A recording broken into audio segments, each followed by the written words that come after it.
ஜெர்மனியின் தலைநகரில் உள்ள வாடகை விளம்பரங்களில் அரைவாசிக்கும் மேற்பட்டவை சட்டவிரோதமாக அதிக வாடகை கேட்கப்படுவது கண்டறியப்பட்டுள்ளது.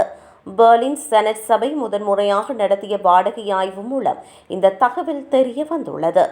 ஜெர்மனியில் கடுமையான வாடகை கட்டுப்பாட்டு சட்டத்தின்படி வீடுகளுக்கு நிர்ணயிக்கப்பட்ட அளவை விட 10% மேல் வாடகை வசூலிக்கக்கூடாது என்பது சட்டமாகும். எனினும் பல சட்ட ஓட்டைகளை பயன்படுத்தி உரிமையாளர்கள் கூடுதல் வாடகை வசூலித்து வந்த நிலையில் பெர்லின் நிர்வாகம் இந்த புதிய ஆய்வை மேற்கொண்டுள்ளது. வாடகை தொடர்பான விளம்பரங்களை ஆய்வு செய்த அதிகாரிகள் சட்டவிரோதமாக அதிக பணம் கோரிய வீட்டு உரிமையாளர்களை தொடர்பு கொண்டு அவற்றை மறுபரிசீலனை செய்ய கோரியுள்ளனர். நகரத்தின் சராசரி வாடகை கட்டணம் கடந்த 2013 முதல் 2025 ஆண்டுக்குள் 69% வரை உயர்ந்துள்ள நிலையில் செனட் சபை இனி ஒவ்வொரு மாதமும் இந்த ஆய்வை தொடர திட்டமிட்டுள்ளது.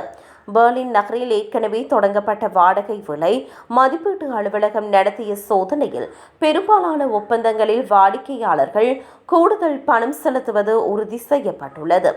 சட்டவிரோதமாக 190% வரை கூடுதல் வாடகை வசூலித்த வீட்டு உரிமையாளருக்கு கடந்த ஆண்டு 26,000 யூரோ அபராதம் விதிக்கப்பட்டதுடன் வாடகைதாரருக்கு பணத்தை திரும்ப பெறவும் உத்தரவிடப்பட்டது. வாடகை முறைகேடுகளை தடுத்து செயற்கை நுண்ணறிவு மூலம் கண்டறிய பெர்லின் அரசு சமீபத்தில் ஒரு டிஜிட்டல் பதிவேட்டையும் அறிமுகப்படுத்தியுள்ளமை குறிப்பிடத்தக்கது.